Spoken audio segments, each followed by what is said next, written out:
Good evening, everyone. You are listening to Fighting News TV. All right, I'm Matt, your host, and I'm here with my co-host, Steve-O. Steve-O, introduce yourself. It's Steve-O from The Fighting News. Here You with my guys all, co-host, Matty Matt, and the Funky Bunch. you guys all wanted to hear that. We know. That's right. Yeah, so we have a special show tonight. We are going to be talking with Glen Johnson, the Road Warrior, and he's got a promotion that he just started. He's got a show coming up February 20th, and I'm sorry, January 23rd. And we have a couple of fighters that are going to be on his card, and we're going to go on with him live soon. We also have special guests tonight, and we had a contest on our Instagram, and I think we got some responses to guess who the special guest was going to be to win some gear. And Steve-O, you'll we'll look at that later. Yes, sir. We're waiting for Glenn to step up here. We do have our other guests backstage, and just like when I'm teaching a class here and the kids come in late, I start anyway. So it's 7:00. We have Marlon Kelly backstage. So we're going to bring him on first. Marlon is going to be fighting on Glenn's card. So Marlon, without further ado, come on in. What's up, Marlon?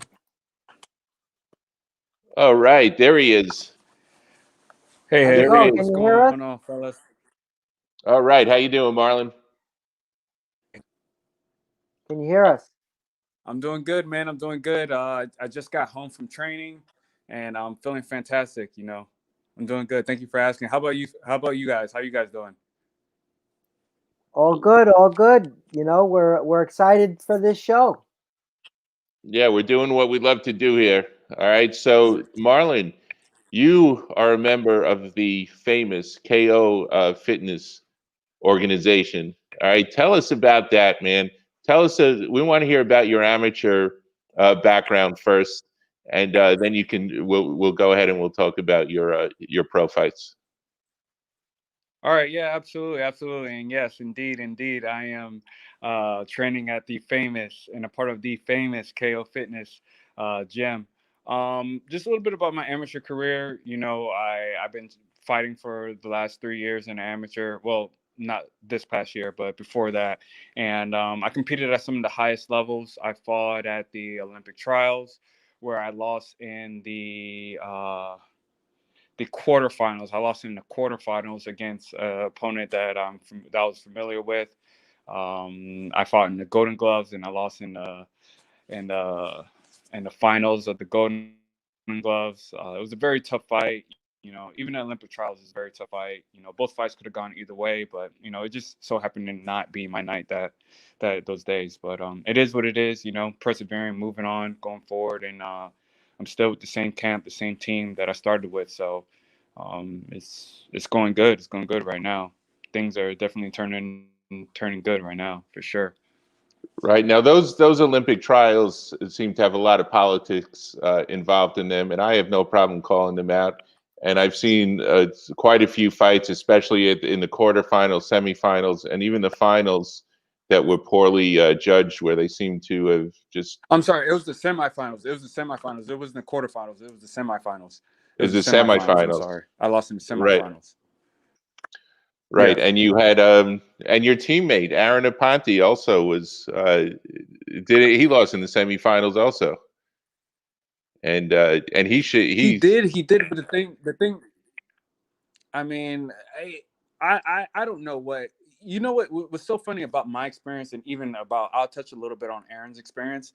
With my experience after my fight, one of the judges, he went and actually saw me out in the crowd. Like, I was sitting in the crowd next to some spectator, and he went to see me out. He literally went to find me, and he's like, "Hey, are you Marlon Kelly?" And I was like, "Yeah." He's like, "Man, you won that fight." He's like, "I got you winning all 3 rounds." He's like, "You should be advancing." He's like, "What they did to you was wrong." And I'm not here to Wow. bash USA box. Yeah, I'm not here to bash USA boxing because I watch Aaron fight. I saw Aaron fight, and I personally thought, I'm not being biased, I thought he won all rounds. I mean, I just looked at it from the perspective as he was aggressive, he was landing the better punches, cleaner punches, and was throwing more. So if he's landing more punches, he's throwing more punches, he's being the aggressor, how is he Right. losing? And he got fouled several times also. I don't remember, I don't recall him taking any points off for him being hit below the belt, We have our boxing that was analyst backstage. We're going to bring him on, the famous boxing bad boy, Mikey Feinberg. What's up there, Mikey? Mike. What's up? What's going on, guys? How you doing? Yeah. Good. Say hello to Marlon. Hey, Marlon, how are you? Hey, okay. What's going on, man? Nice to meet you. Mike, have you met Marlon before? No, we haven't met. Okay. Yeah, we saw Marlon, you were at the Henry Revolta's black tie event, and we saw you there. We ran into you. Yeah. Yeah. So One of Mike, my we were teammates. with your teammates there, and Mike, we were just talking about Marlon's experience. Actually, we're talking about Aaron Aponte's experience in the Olympic trials. Marlon and Aaron both, and that's great having two guys from South Florida, from the same gym, representing and getting to the semifinals. So Marlon had a story. A judge actually came up to him afterwards and said, "Look, you should have advanced, and Aaron should have advanced also." Right. Okay. So. And just one more thing that I want to just shed on Aaron's experience is that he ended up fighting for his country in Argentina. So yes, he was able to make that team. But I do think he definitely had the talent and has the skill set and the experience to have made the USA team. But yes. And again, it's not to bash anyone at USA Boxing because they've been really nice to us, and there's no salt on our end. You know what I mean? It's just it is what it is, and just got to move forward. Correct. So you have moved forward. You turned pro. You had one fight back in February, right? A 4-rounder. You got a TKO victory in the 4th round. Tell us about that.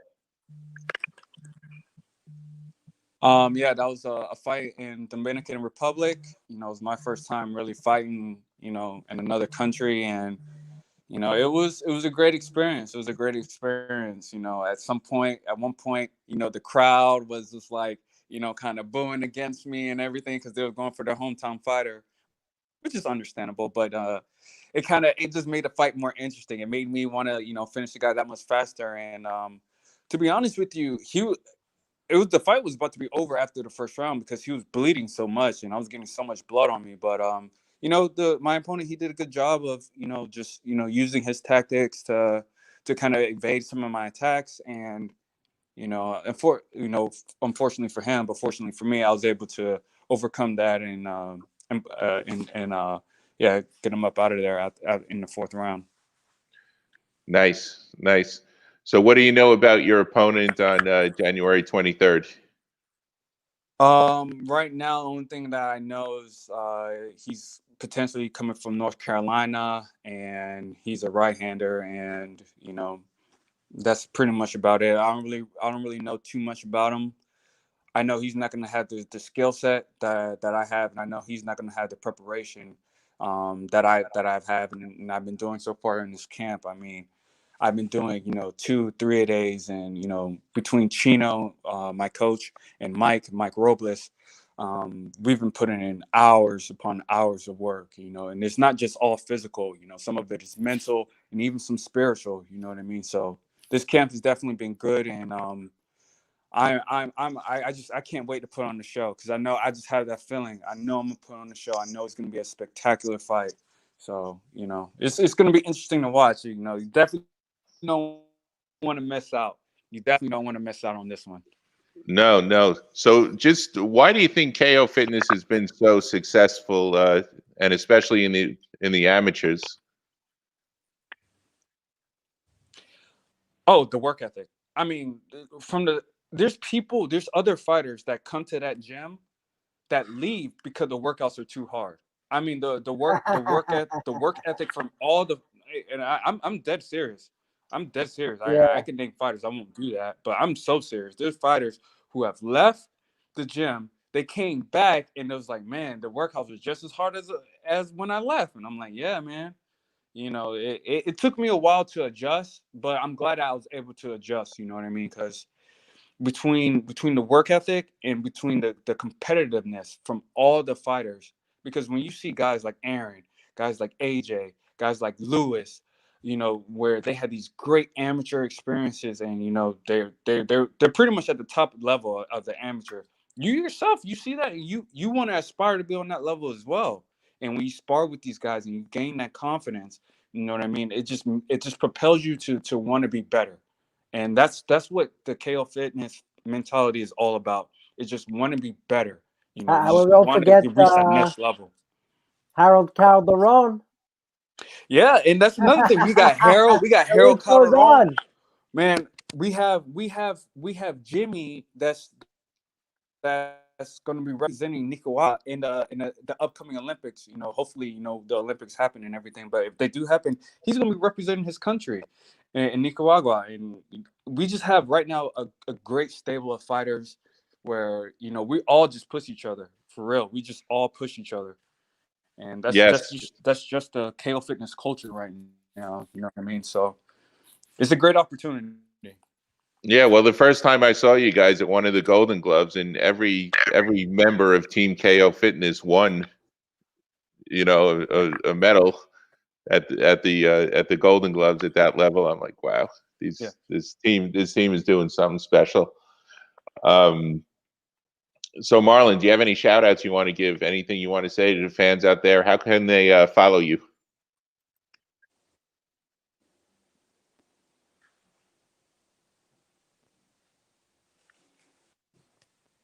Let's ask him again, Matt. Okay, Marlon, can you hear us? Do you have any shout outs you want to give, and how can people follow you? Yeah, I can hear you. Okay. Oh, okay. Yeah. No, absolutely. I want to quick shout out to my coaches, Chino, Mike, Melissa Aponte. Shout out to all the fighters at the gym. I won't be, forgive me guys, I probably can't remember everyone, but Harold, Lewis, Aaron, Casagador, Jimmy, Aaron, AJ, Mondo. You know, shout out to all those guys. Chauncey, shout out to everyone at the gym. Guys, let's keep training. Let's keep getting better. Shout out to all my family and friends. And you can follow me. You can find me on Instagram and Facebook. Instagram, my name is marlon.kelly. Facebook is Marlon Kelly. Pretty simple. And yeah, January 23rd, putting on the show, baby. So you don't want to miss out. Putting it on the show. It's gonna be nice, something nice. We'll be there for sure, and we'll catch up with you after the fight. All right, we do have a special yeah, guest. Absolutely.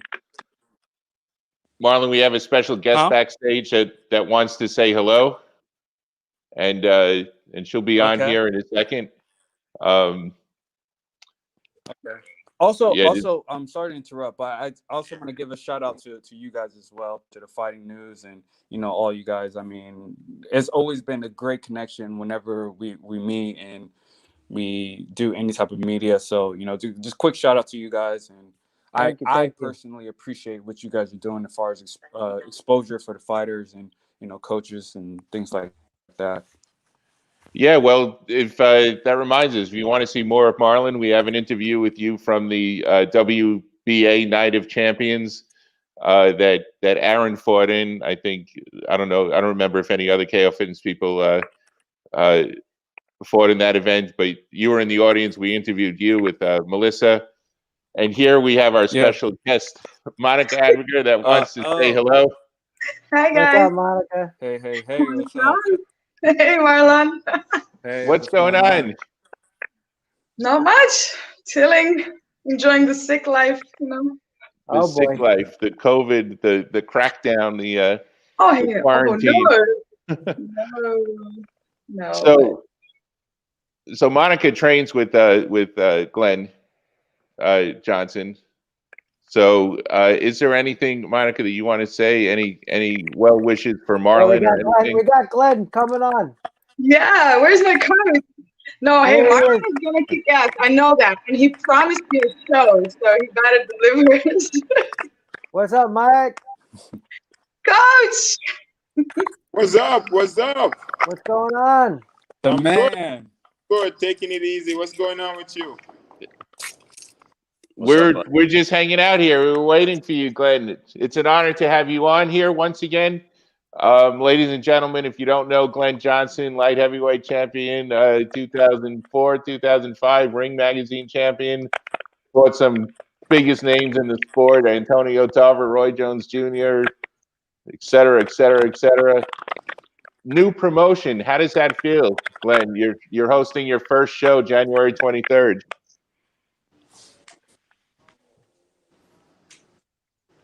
Hey, Glenn, can you hear us?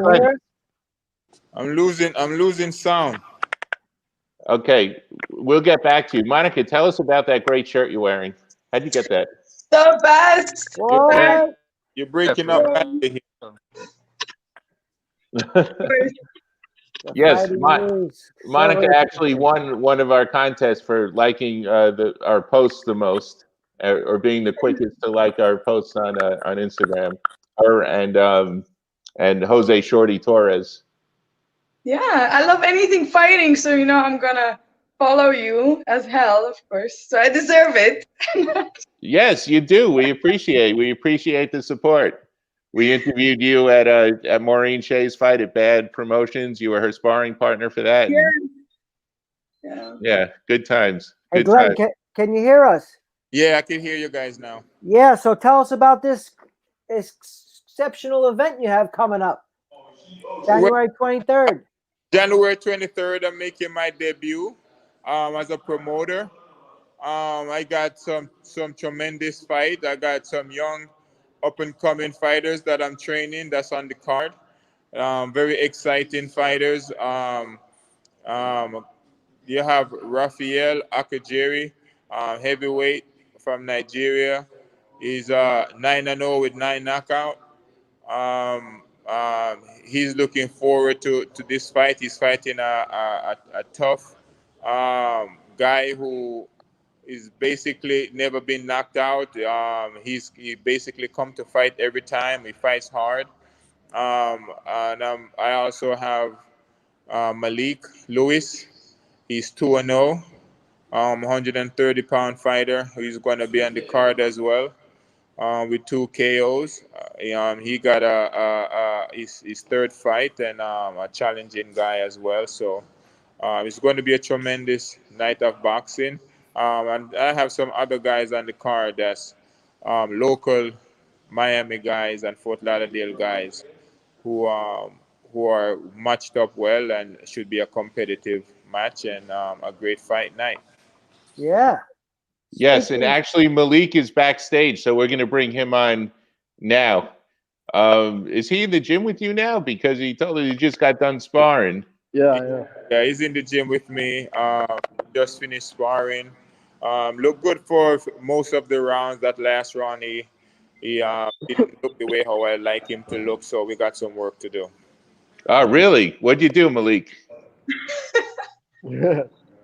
My coach is a perfectionist. What can I say? That's why Yeah, I'm it's not like he's the never 23rd. satisfied. He's never satisfied. Never. Yeah. Listen, I'll be satisfied when time you guys are world champion.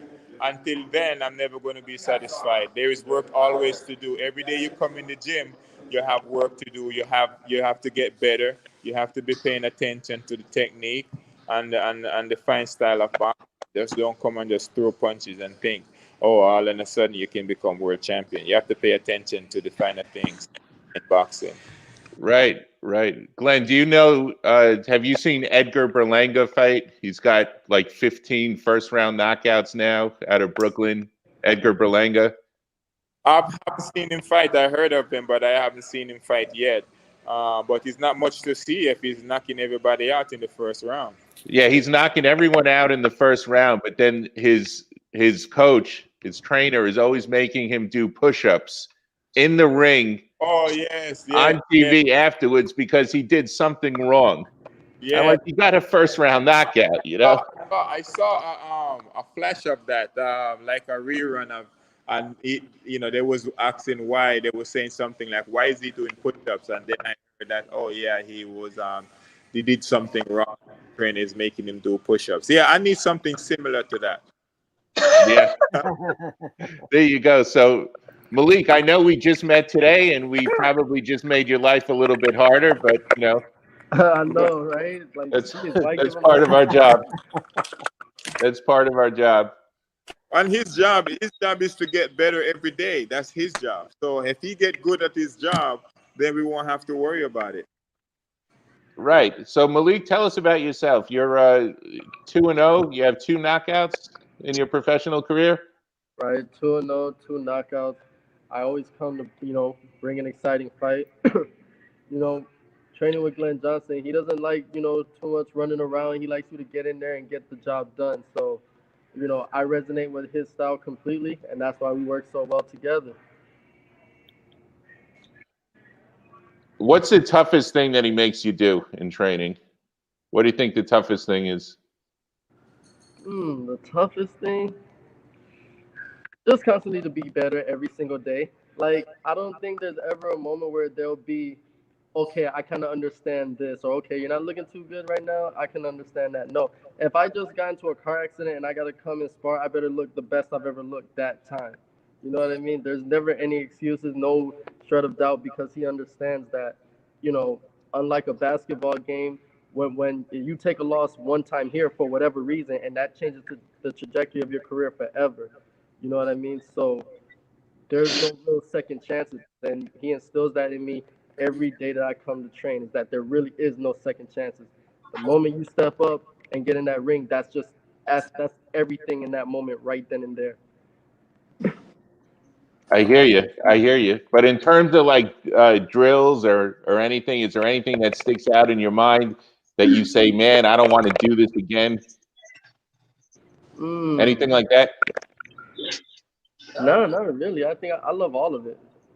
Only the hardest thing I think about him is just the expectations, and me wanting to meet it. But as far as doing the work, nah, I love it all. Nice. Nice. And that's probably what you want to hear, right, Glenn? Yeah, well, it's good that he loves the training that he gets and the training that he goes through. That's a big part of boxing. You have to wake up every day and be excited about going to train and the possibility of the stuff that you can learn. All of those things are is very good and needed. But the thing that I constantly trying to tell these guys, nobody really care about how you feel. Once the people pay their money to come to the arena and you step inside the ring, nobody cares how you feel. They pay to see a performance. They pay to see you perform. They don't care if you have a headache, if you have a cold, you got hurt, you almost broke your hand, your jaw is broken, or whatever is happening. They want to see performance. So you have to train with that same mentality based on, it doesn't matter how you what's going on with you, you find a way to perform because you don't have any reliever. There's nobody you can tap in the corner. Oh, I need to take a break and work out whatever my problem is. The guy across from you trying to kick your ass, trying to knock you out. So you be ready and be at your best at all time to take care of it. Exactly. Monica, do you have any questions or comments from Malik or for Glenn? I have to say that is how Glenn trained, because I remember when I was fighting, there were times in the camp I had a cold or something, but Glenn just no, and let's just go train. It was hard, don't get me wrong. It was hard, but you get through it and it gets you better mentally just for sparring or for the whole fight. So he's hard. Don't get me wrong, but like it's better for you. Exactly. What I do is try to keep things real. Yeah. Because as much as you like the person that you're with, if you baby them and don't give them what the reality is going to be like, then you're actually putting them in a compromising position. So I feel like the more I love you is the more I need to prepare you for what you're about to enter in. And that's how I take all of I deal with them my family, and that's a part of my preparation. Not just teaching them the boxing skill, but also teaching the mental part and how mentally tough you have to be the competitor you need to be to fight on the ultimate level. Right. Monica, thank you for coming on. Thanks for being our surprise guest. We got a little sound issue, so we're gonna say goodbye. But thank you very much for coming on. Thanks for supporting us, and we'll talk to you soon. Bye, guys. Bye, Monica. Bye.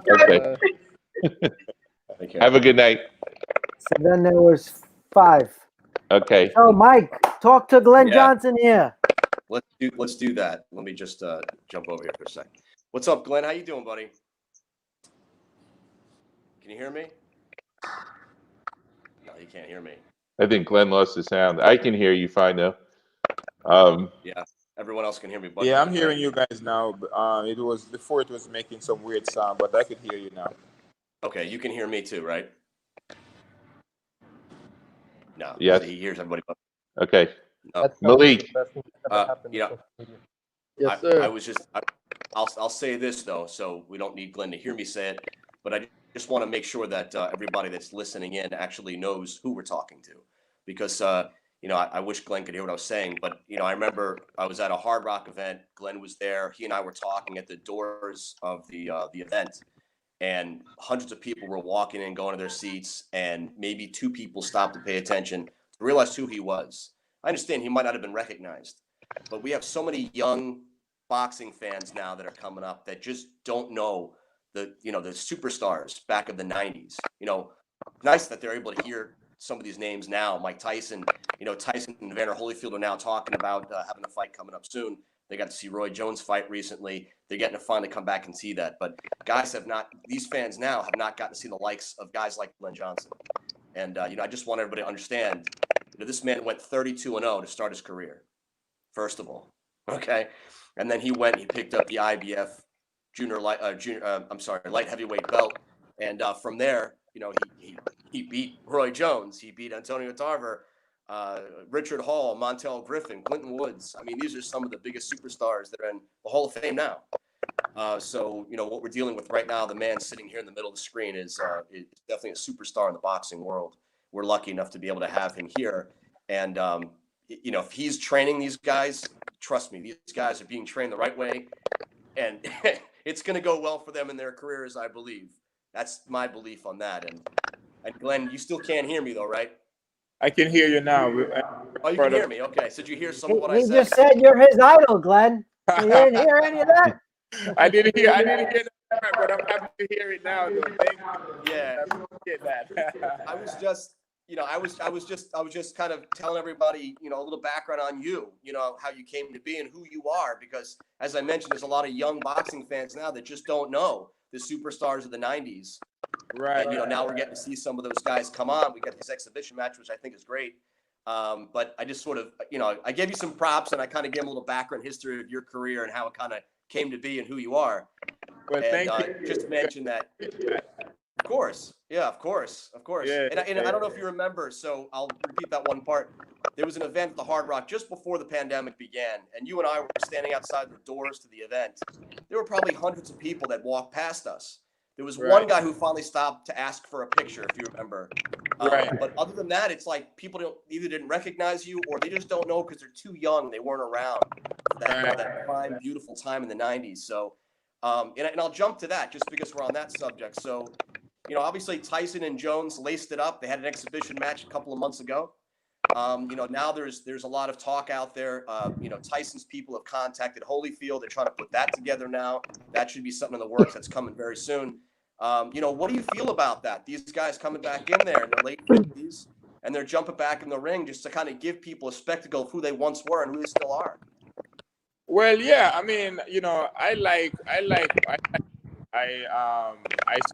it, and Tyson to me looked good in the matchup with Roy Jones, but I thought Tyson represent himself well. He looked like he was in good shape. So yeah, if he's coming back and him and Holyfield gonna perform, I would like to see Holyfield get himself in good shape as well, and then represent himself well, and both of them do well in those matchups, and entertain these youngsters, let them see what, you know, Say what? 50 years I got a handful of them. these guys can still perform, Yeah, you know, quality boxing.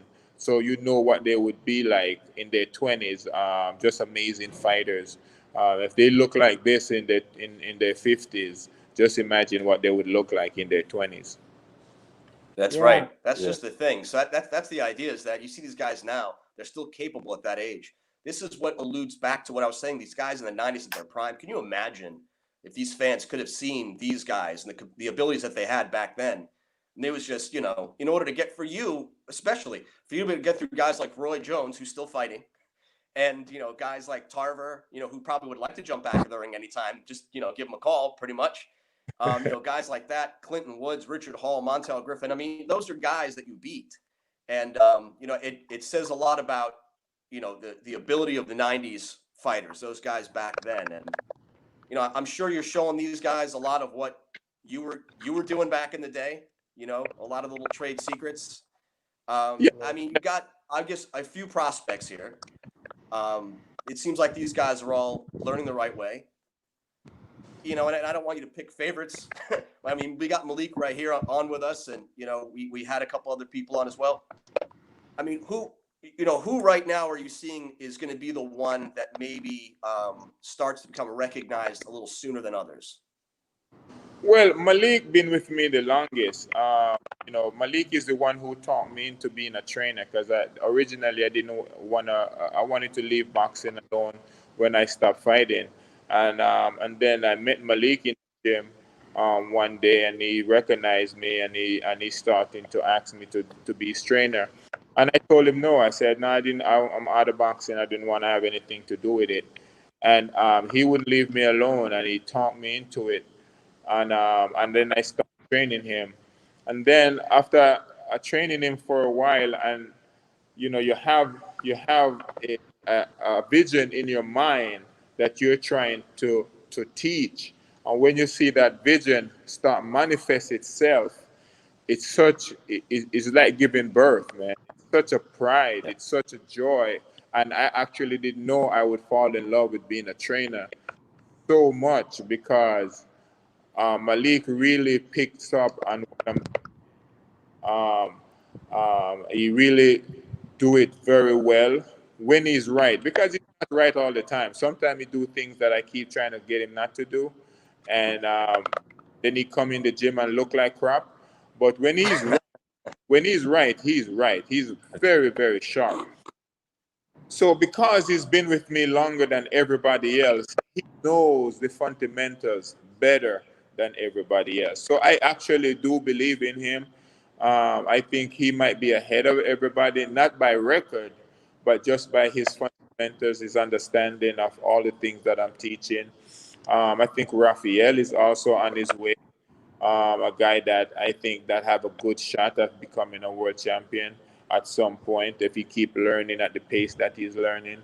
And I have some younger guys that I'm teaching, some amateur fighters, who they also have a bigger shot. They have a better shot because they're younger and they have more time to learn it. I think their future is bright as well, so long as they keep learning like they're already learning. So we have Malik to thank for this great event we have coming up. Thanks, Malik. No problem, guys. Right. Thanks for pushing him. Well, that is true, because I actually fought really hard not to be a trainer. He was wanted nothing to do with it, guys. and he wouldn't buy it. He wouldn't leave me alone. He come day after day, knocked me for like until I finally break down and said, okay. I'm glad he kept persistence. And you know, in the sport of boxing, you need to be persistent. You need to go after your dream. You need to hit the gym on a daily basis. You know, that personality got you where you are today. So we're going to see you. Let's talk about this event that I'm so excited for, Glenn. I mean, January 23rd, got a bunch of fighters. on the card. You know, what can everyone expect? Well, I mean, it's my first show. Yeah. I believe that we did a good job. We have a lot of things covered. I believe it's going to be very exciting. It's going to be nice. It's going to represent well. I've been around boxing for a long time, so I know a lot of the ins and outs, and I think I have a lot of it covered. And it's going to be a beautiful event, man. I just think everybody should come out and gather their own opinion about it. You know, I know the fighting, the matches, going to be nice. It's going to be some great fighting. Going to be some good boxing skills, fundamentals. Going to be nice, especially with the guys them that I'm training. And that's the part that I want people to look and pay attention to. You know, for these young guys, they're not world beaters yet. Obviously, everybody is learning, so you have to keep in mind the level where they are. You know, it's not like Pacquiao and Mayweather fighting. Obviously, Yeah. these are guys who just getting their career off the ground, but they're well matched. They have to fight hard for their future, and I think that's going to turn out to be a great fight. It's going to be exciting. It is your local guys. You want to come out and support them, and it's going to be a great event. And it's my first professional promotion. So that means if you miss it, you could never, ever, ever said you was at the first one. You could always say I went to a Glen Johnson promotion somewhere in the future, but Right. It's history in the making. you was at Glen Johnson first promotion. That will pass you by. So don't miss it. Don't let it happen. Come out, support, be there. We all can enjoy it together. Right. And you have And Glen Johnson's first fighter, Malik, down here. You know, I think Malik, I think that's a great story, man. How old were you when you met Glen? How old were you? Man, I want to say that was like, I could have been possibly 22, 23 when I met him. And it was at the Thump Boxing Gym. At the time, all he wanted to do was help people lose weight. He wanted nothing to do with boxing. So yeah, in fact, I think I was preparing for the Golden Gloves that year.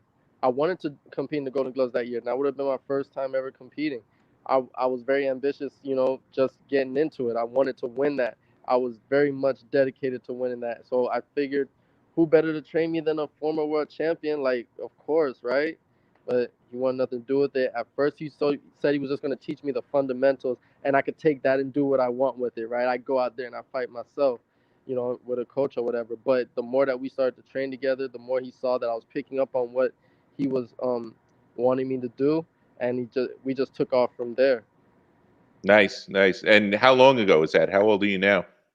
Right now I'm 27, so about 4 or 5 years that was. Okay. That's a great story. I like that story, man. You know, it reminds me of the remember Glenn, the TV series Kung Fu, where he's standing at the door and they in the rain and he's coming back every day waiting for the masters to let him into the Shaolin temple Right. so he could trade with them. And Yeah. that's what it reminds me of. And I think that's great. Thought of it until you just said it, but that's true. I watch a lot of those kung fu movies myself, and I've seen the star keep on begging the teacher to teach him, and have to go through a bunch of stuff before he take him on as a. Yeah, yeah, and it's great that he convinced you to train him when you didn't Right. really want to train. And every time I step in the ring, I just want to prove that it was a good investment to do. That's what I plan on going in there and doing on the 23rd. Just show that, he took a chance. He jumped into this arena with me in mind, and I want to prove that this was the right choice. You Yeah, that's betting on great, me man. was the right choice. Yeah, and where are you from? Miami, Malik? You grew up here? Or? I was raised in Miami, but I was born in Ohio, though. Okay. All right, great. Well, we definitely are looking forward to January 23rd. Do you want to tell us how the fans can buy tickets? Yes, definitely. They can buy them from the fighters, or they can buy them at Ticketmasters. So get to Ticketmaster and get your ticket and come out at the amphitheater in Miramar and let's make this thing an event, a show. Let's make it a movie.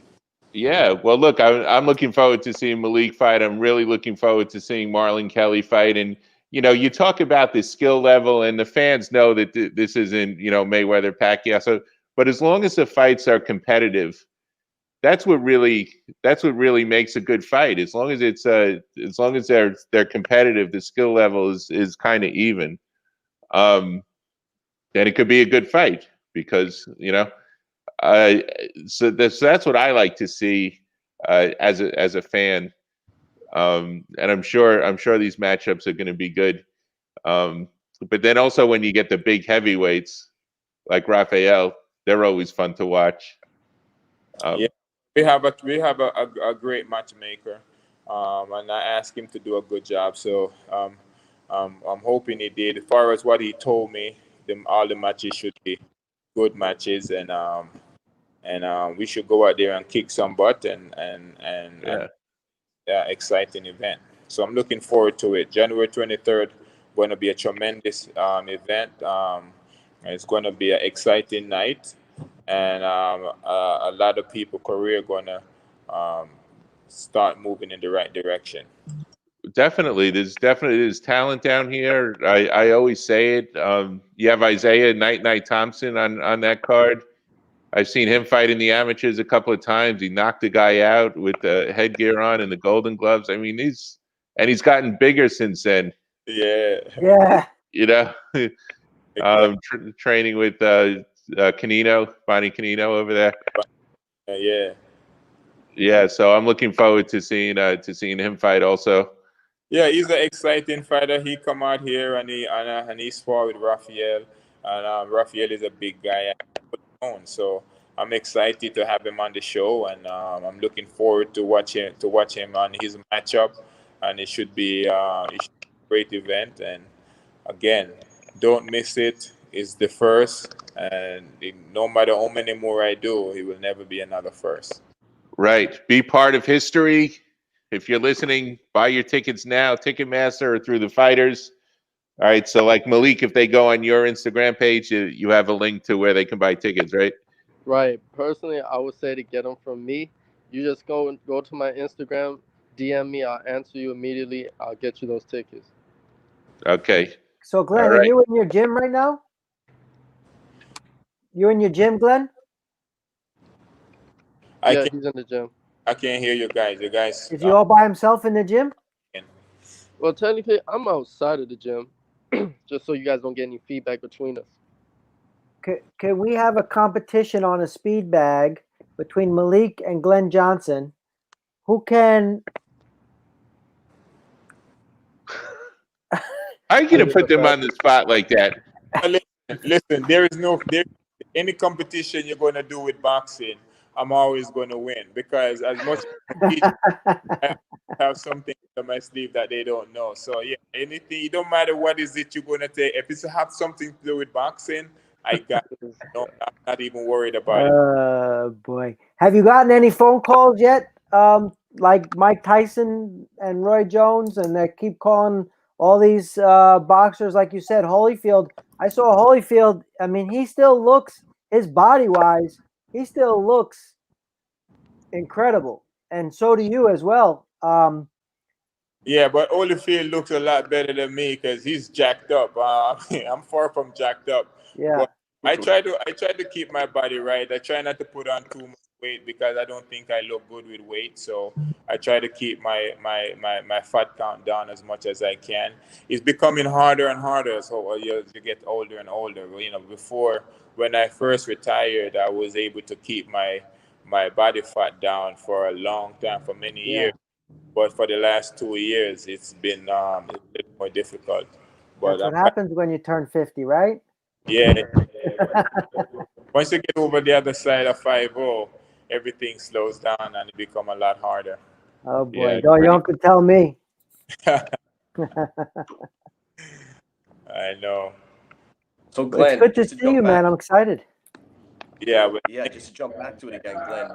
you guys helping us out with the promotion, and you know, you always been in my corner, and now you know, you guys stepping out, really really I really appreciate it. So keep pushing the narrative for me, um, and we get there together.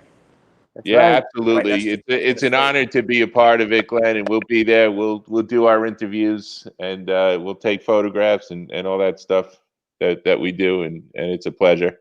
Yep. Right. I think, Glenn, it's worth repeating again. So obviously January 23rd. So if you can tell everybody where and what time you're going to begin. Well, yes, it's January 23rd at the Amphitheater in Miramar, Florida. And yeah, if, doors open at 6 o'clock. We should have our first fight probably around 6 or so. You know, those time changes every so often, but right now scheduled to kick it off at 7, and we should be out of there before midnight. So it's going to be a big night of boxing. Your local fighters, they definitely coming out to give you 100% of what they have, what they learn throughout their career. Don't miss it. It's my first promotion, and I'm extremely proud of this event. And again, you have to come out and support number one, because it only could be one number one. It always the counting starts and goes up from there. And you can never ever say you was at one if you miss it. So come on, Right. us January 23rd, Miramar, the Amphitheater. Um, it's going to be an exciting night of boxing, and all of the boxers are looking forward to having that arena excited and noisy, and cheering, people clapping and carrying on from the exciting knockouts that's going to happen. Exactly. Thank you very much, Glenn, and thank you, Malik. Thank Thank for you. coming on.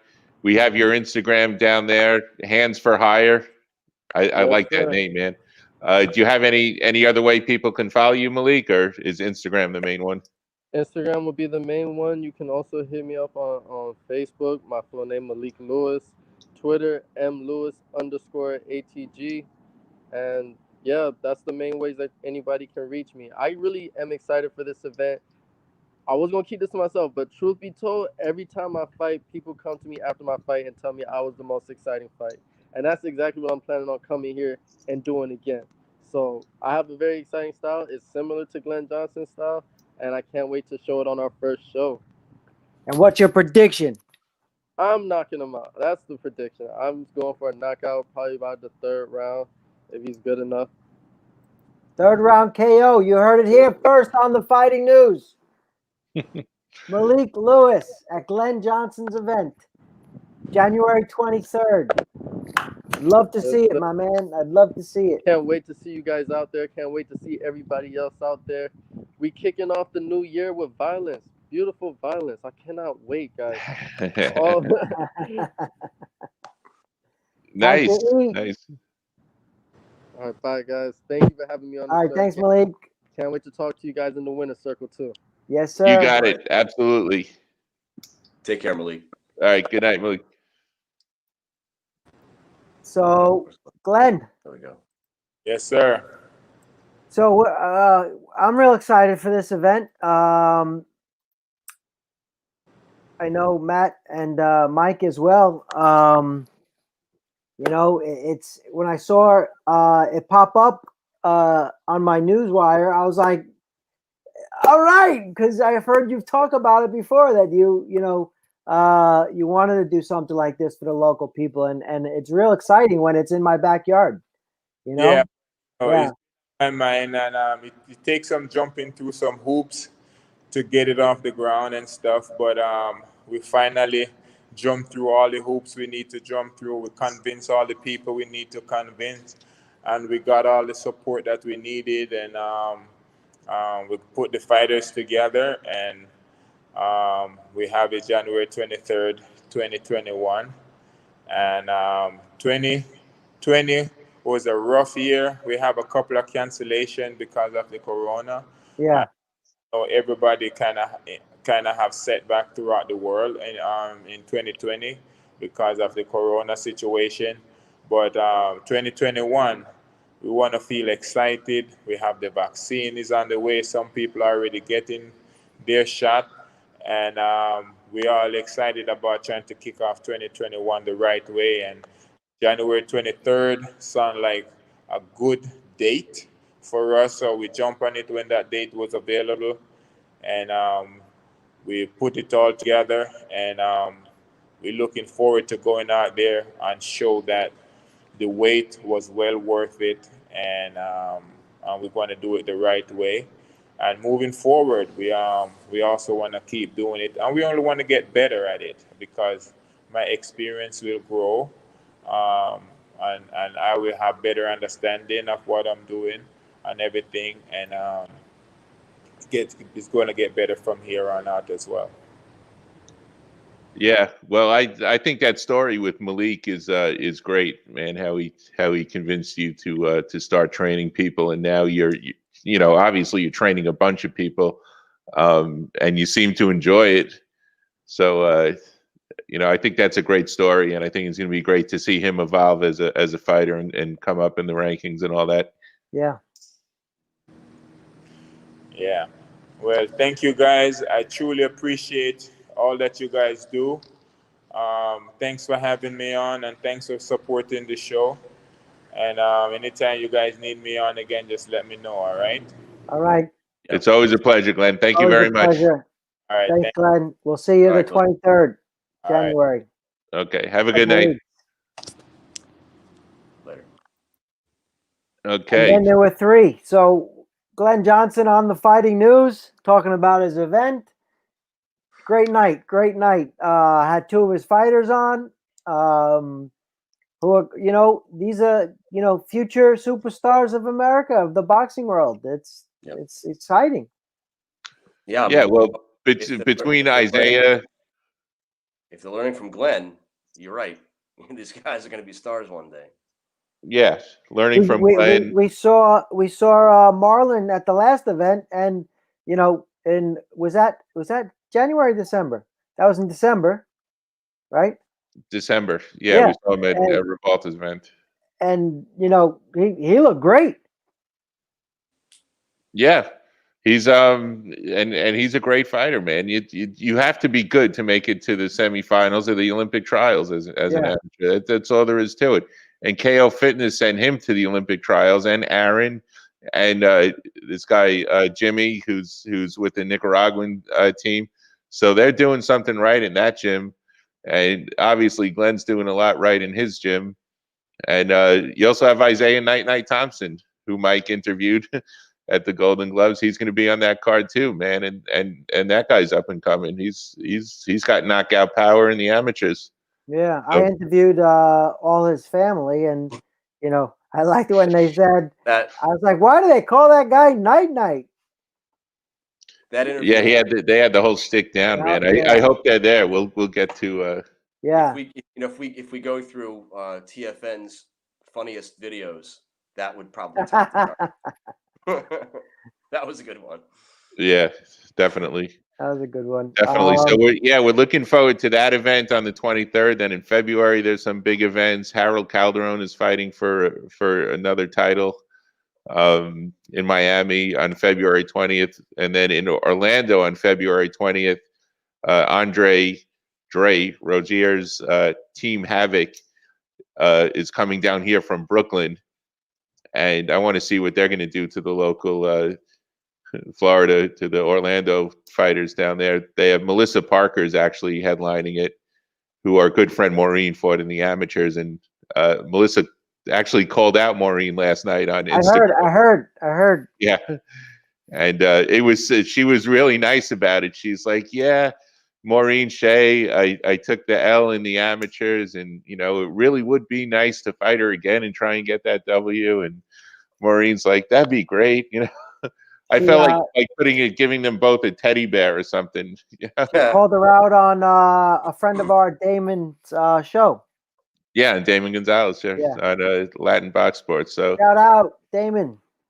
Right. So and he's got it's a couple of other up and comers from Brooklyn in Rozier's stable, and of course he coached Danny Jacobs and others. So he's I'm looking forward to that. That's going to be at the Carib Royale Hotel that Box Lab Management, Amori is the general manager of. Shout out to Amori. You guys need rooms. Contact them. Box Lab Management. Matt stayed there last time for the last boxing event. Yeah, what's not to like? Vacation, mini vacation, and boxing. Yep. It's all good. It's all good. So we got a lot of events coming up. We also have just gonna say that too. Bare Knuckle Fighting Championships, February 5th, which is probably the next event after Glen's that we have. We have Paige Van Zant finally fighting after a long time against Britton Hart. That's the main event. And then you have our TFN friend, Dat Nguyen versus Johnny Bedford for the 135 strap for the belt. I don't even know if Dat's ever fought for a belt, but definitely hasn't never fought for a belt in BKFC. Right. There is a card. There's M&R Boxing local is putting on a show January 29th. Okay. And then we have in M&R. Miami. And that same night, January 29th, at the Hard Rock, Don King has his event. Yes. So, and if anyone out there hadn't heard about this one, so I don't know if you guys heard, the landscape of that fight might change completely. The whole card might change because what you're supposed to have is the former WBC heavyweight champ Berman Stavern. He's going to be taking on that up and coming prospect Chris Lovejoy, and Chris Lovejoy hasn't had he doesn't have a big resume, but he's 19-0. All 19 wins have come by knockout. 17 of them are first round knockouts. So it's a pretty good record, but he hasn't fought anybody to the likes of Berman Stavern. So that's huge. But he said that unless he sees some kind of money up front, he may not actually be taking the fight at all. So that may change. Exactly. And then it's Don King promotion, so he's got the money, so he needs to. And it depends on the crowd they're going to have there. If they're going to open it up to the public, I don't know if they are, because all the DAZN cards, the Matchroom boxing, they weren't opening to fans at all. They even had very limited media. Yeah, I don't think that they're opening it up to the people. I don't think it's going to open to the public. So it's going to be. I don't know. What network may be carrying it, if any. But I do know, it's coming up, and there's there's something interesting else that's going on besides Chris Lovejoy trying to make his way and Berman Stavern trying to get back into action, but also that co-main event. You got Manuel Char, who's currently the WBA heavyweight champ, and he's taking on Trevor Bryan, who's the interim WBA heavyweight champ. So that fight's supposed to happen, and whoever wins that fight would, of course, be in position to be the number one of the WBA, which is a belt that Anthony Joshua currently holds. Right.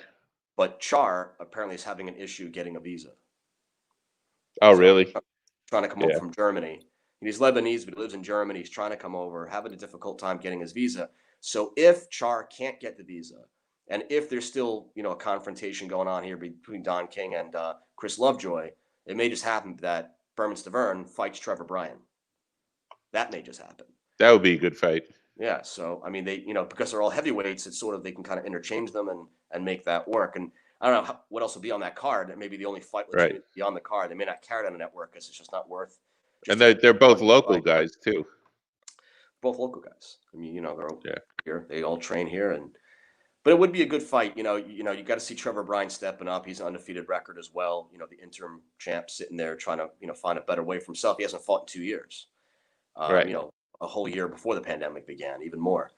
And, Berman Stavern trying to see if he's got one last push to try to get back into contention, to try to get himself back in there for a belt. And he's a named fighter. I mean, he was the world champion, one of the most recent American champions. So, he definitely brings him a lot of, there's a lot there with him. Well, gentlemen, I've got to run. I've got some Spanish homework to help my son with, and so hasta la vista. Hasta luego. And Fighting News fans, thank you for tuning in. And that's it. We'll see you January 23rd. Steve, if you want to remind everyone when the next Rise in XFN is coming up, Titan, all that stuff. I'll leave that in your hands. You got it. All right, Adios. Tune in to the Fighting News. Matt just left, but we have a bunch of shows coming up as well. We have a Bare Knuckle Fighting Championship exclusive interview coming up. I won't say the name yet until it's 100% set in stone with the management. But, Johnny Bedford against Dat, Mike. Yeah. Finally. It's on. Finally. The fight is on. They've been talking about it for a while. I'm happy he finally got his shot at the belt. We spoke about it. It's gotta be a year and a half at least ago that we spoke to Dat in his restaurant, coming back from a bare knuckle event like Bare Knuckle 6. Something like that. And we were talking about it, and he's like, I know David Feldman. I'm gonna call him up. And he called him up, and it was like, I want to fight Bare Knuckle. It was just so surreal that right now Dat is fighting for the belt. Yeah. You bring a guy of that caliber. I mean, Dat Win is a great boxer. He's a great pro boxer, and it's unfortunate, with management and promotions and things that he didn't have. At certain points in his career, he's had so many layoffs. He could have made a bigger name for himself than he had.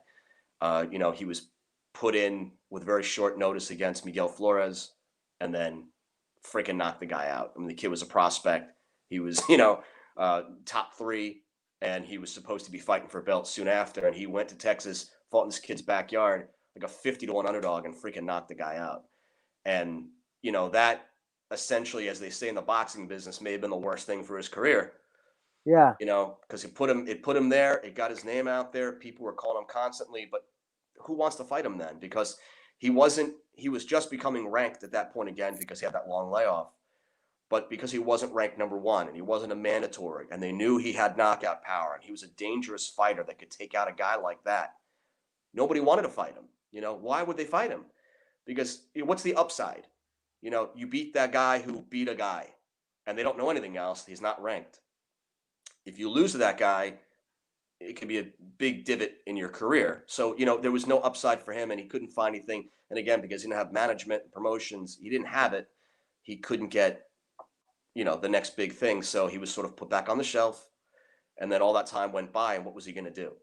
He was pretty much walking around with like an X on his back. So he had to find some other avenue. And I'm glad that we had that meeting with him at the restaurant. It was just, a funny meeting that we had. We said, stop by the restaurant on the way back in from Tampa, and we did. And kind of the rest is history. Now he's finally here. He's 2-0, 3-0 in bare knuckle? He's 2-0. 2-0 in bare knuckle, right? Yep. And fighting for because he was supposed to fight. Yeah, okay. He was supposed to fight Bedford a couple of BKFC events ago. That didn't happen. Then Bedford got switched out to what's the other kid's name? The one. So he's fought 2 people in bare knuckle. Right. Abdil Velasquez was his last fight. And Travis. And then Travis. So it's the other way around, but Travis was first, his first bare knuckle, and then. Yeah, but I'm saying after he was supposed to fight Bedford, and Bedford had to pull out. I think it was an injury or something during training. So instead of fighting for the belt, that BKFC event that he was supposed to fight last, he was supposed to fight in replace of Bedford. There was another kid. What was it? Do you remember his name? Reggie Barnett. Yeah, Barnett. That's it. Yeah, Reggie Barnett. They had a lot of bad blood between that was supposed to happen. Then unfortunately, Dat got sick. Yeah. that So week. that fight didn't happen. And that, is now number one contender for the belt. So it's like it couldn't have worked out any better. And Bedford's a guy that, like that said, that he just keeps moving forward. He just keeps moving forward. He stands in the middle and says, "Come on," and if that said, if he wants to box me, let's box. Well, look, it's going to be more of a brawl. It really will be. It really will be. Someone is getting knocked out. This isn't going the distance. Yeah. It probably won't go past the second round. I mean, I would say first, but I want to bite my tongue for a second. Because you see what kind of fighter Dad is. The way he's always been. He can lunge forward. He will come at you. But with BKFC, I've sort of seen him more. Hey, I'll punch with you. I'll trade with you, but I'm sort of here. And I'll do what I got to do. But if you turn the pressure on, I'm going to turn it on more.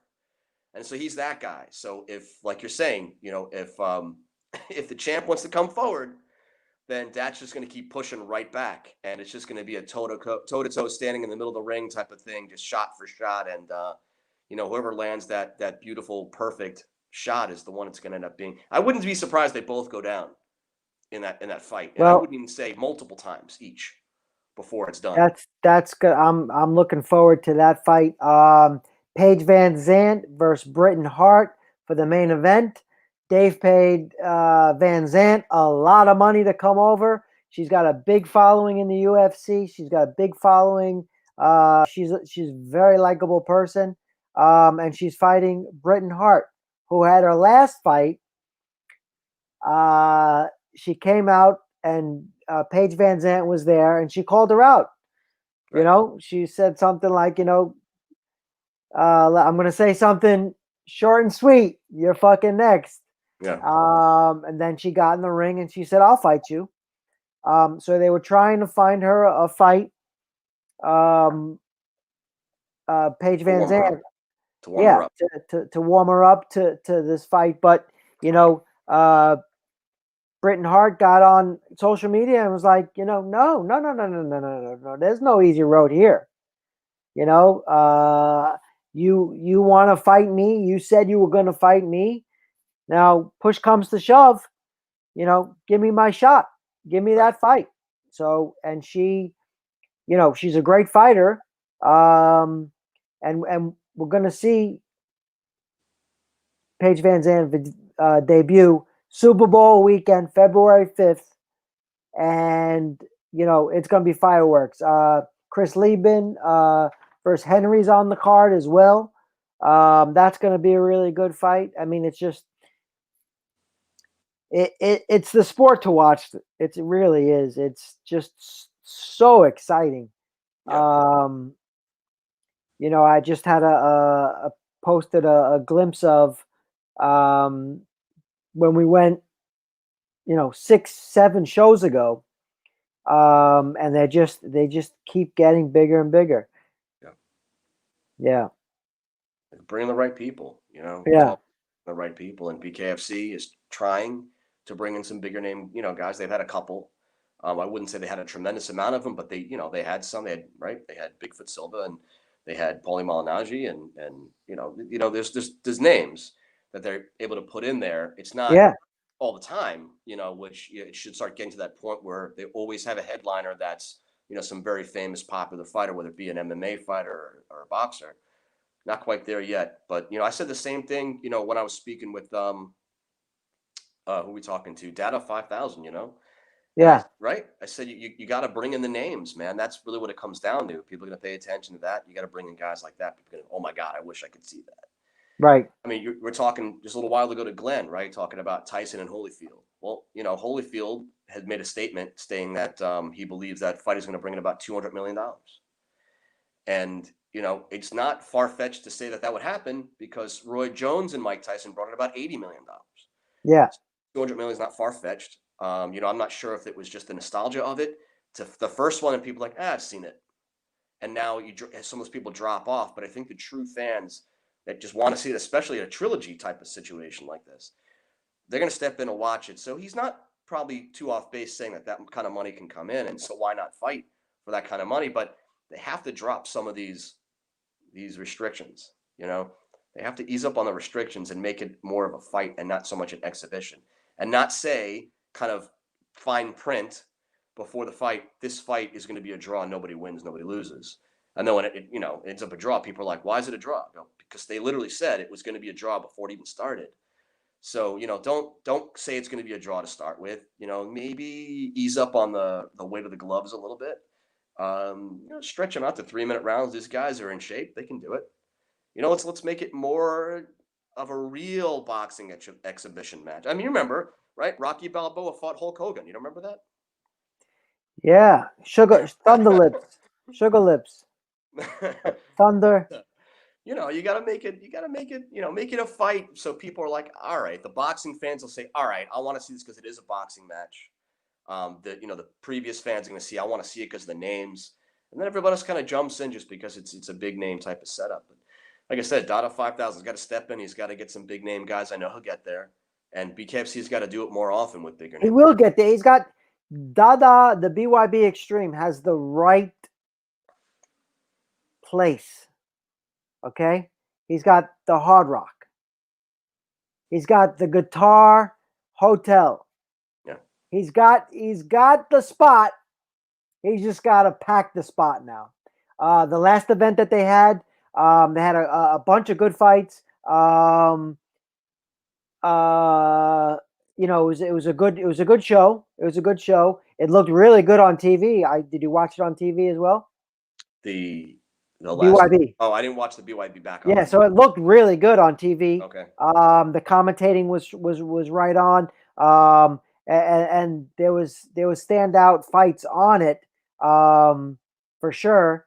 So it had the right stuff. They need fans. They need the Hard Rock to open back up for fans, which is really hard to do right now. Yeah, in that arena that they have. But they're in the right spot. I say 2021, a November show full of fans. They're gonna have all those things that you ask for. All the names. They're gonna get the names. They're gonna have it. They're gonna have it. They are. It's unfortunate right now. Still they're only on their 4th show. Yeah, I'll say it's unfortunate now, still with the restrictions and everything. Because look, we're into the middle of January. It's freaking snowing in 3/4 of the country, man. It's freezing cold. People want to get on a plane. They want to come down to Florida. They want to enjoy themselves at a place like the Hard Rock. The Guitar Hotel, the clubs, the pool, everything around there, not far from the beach. They want that to come down to the perfect venue for it. It's like going to Vegas. Yeah. You might as well, same idea, but we're going to lose some of that, as it starts going into the later months of the year, and the restrictions are the way they are. So if this thing, and it probably will continue on into March, April, and the weather starts warming up at other places, people don't have as much incentive to try to fly down from wherever they are up north to come down and do this. But they would still do it for the right names and the right fighters. Yeah, exactly. If Hard Rock lets you in to show an event, it's going to be a good event. Yeah. They don't allow rinky dinks. Yeah. For sure. The casinos are struggling as well. They have the setup for the gambling. They have the borders up everywhere, but they're struggling to get the amount of people. You need the foot traffic, to make some money. Right. And who knows when it's coming back? Who knows when everything's going to be like, wow, like they're having the Super Bowl. What, February 5th? Just around the corner. February 7th? 7th, Sunday, yeah. Yeah. So how many people are going to be at that? Do we even know? I don't even know what it's. You talk about Tampa, so it's Hillsborough. Yeah. I don't know what their restrictions are there. With capacity limits. I don't know. I mean, Have you seen the Bucks playing? Have you seen their stadium? And yeah, I've seen the Super Bowl tickets. I've seen tickets sale prices. no, but I mean, have you watched any recent Bucks games in Tampa to know the capacity? There's nobody anywhere. There's no one in any stadiums. No, every and if you stadium's see people, there's like 300 people. Yeah, but every stadium's a little bit different, is what I mean. Like, with Pittsburgh, they only gave the friends and family tickets, although somehow Browns fans got in. But then Seattle wouldn't allow any fans, so the Seahawks played with nobody in the stands. So everybody's doing a little bit different. I mean, California, there's nothing anywhere. Nothing is going on. I don't know what it is in the Tampa Bay area right now, or what it's going to be, but I'm sure people are going to pay a lot of money to try to ease those restrictions down to allow some more tickets, because Yeah, that kind of money coming into the area is important. And I got friends in Tampa, especially one. We stayed with him. He's got his Airbnb, and his idea. He was thinking he was going to really clean up. I told him, look, you got, not only do you have the Super Bowl right here coming in the Tampa area, but you got the Pro Bowl. It's going to be in Orlando that same week, so you can rent this freaking place out for pretty much whatever you want. Somebody comes and stays for the week, watch the Super Bowl, drives less than an hour away to go watch the Pro Bowl. Now you have no Pro Bowl, and now the restrictions are as they are, whatever the Super Bowl limit capacity would be. I don't know. So there's a lot of revenue getting lost in that Tampa area that they were expecting to have, this year. It's unfortunate. yeah. Safe. But that's a wrap. I'm real excited for the show, January 23rd. I've seen Glenn at all these local events. He's a big supporter. So, time to support him back. Everyone, if you're free, January 23rd, come on out, support Glen Johnson's event, local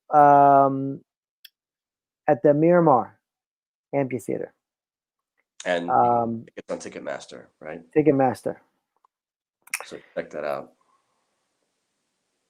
And last but not least, for 2 minutes, we can talk about the fruition of Mayweather getting back into the ring. You heard it here first, people. That's right. By this guy right here next to me. This guy right here next to me. Broke the news. Everyone called us up. Phone was going off. DMs were going off saying that fake news, fake news, fake news. And we all said no, Mike. We saw it. He saw it. He's not lying.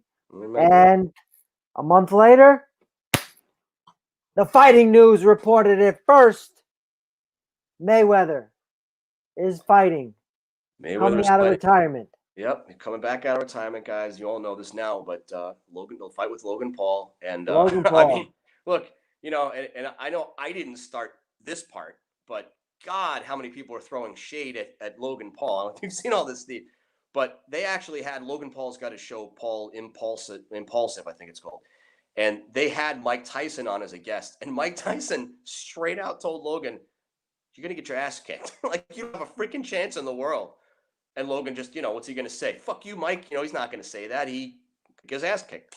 So he couldn't say anything, but Mike Tyson wasn't even giving him a chance. On his own show, told him, you don't have a chance. Yeah, that was Photoshop, Mike. That was Photoshop. No, they had him in the studio. No, that wasn't. Well, they had him on a Zoom call. They had him something because they were asking him directly, and he was telling them straight up. Yeah, that Mike was telling someone else that, but I have seen also on social media that Logan's own brother, Jake, has also said he's not. I'm the boxer. I'm the boxer of the family. I'm the boxer. Yeah. And he's gonna get his ass kicked, and almost like it's just bitter jealousy. Like, why didn't I get the fight? I'm a boxer. Yeah. Jake Paul, who's literally 2-0, having fought a basketball player, and then I don't even know who else he fought. We saw the fight with the first one. Who did he fight the first time? It was another YouTube guy, right? KS1. He also fought KS1? Logan fought KS1. Oh. I don't know who Jake fought the first time. I don't know who it was. Yeah, but whoever it was. we So broke says, the news. We broke the news. Yeah, I'm not going to say that Jake can't fight. Maybe he can, but isn't a fighter, not yet. So you can't just walk in and say, you got Conor McGregor, right? One of the best UFC fighters. The guy can fight, but he's not a boxer. He stepped in and Floyd Mayweather took care of him. So if he can't do it, what makes Logan Paul think he can do it? Well, it's an hour and 20 minutes that we've been on the show. Thank you all for watching. Tune in to The Fighting News on Facebook at The Fighting News, YouTube, The Fighting News, Twitter at The Fighting News, the website, www, see it down below, thefightingnews.com. And last but not least, on Instagram, _fighting. It's right down there. _fighting_news. _fighting_news. And we got some really good stuff there. We get some really good coverage at all these events. We got a bunch of events coming up. I'm excited for Glen Johnson. I really am. He's having his first event. The first event. We're going to make history at his first event. The Fighting News is covering it. We're going to be there. Me, Mike, and the rest of my team are going to be there. We're going to make history. January 23rd, Glen Johnson's event. Don't miss it. Mike? Yep. Good seeing you. You too, man. Good night, everyone. Good night, people. As Deuce Gardner does,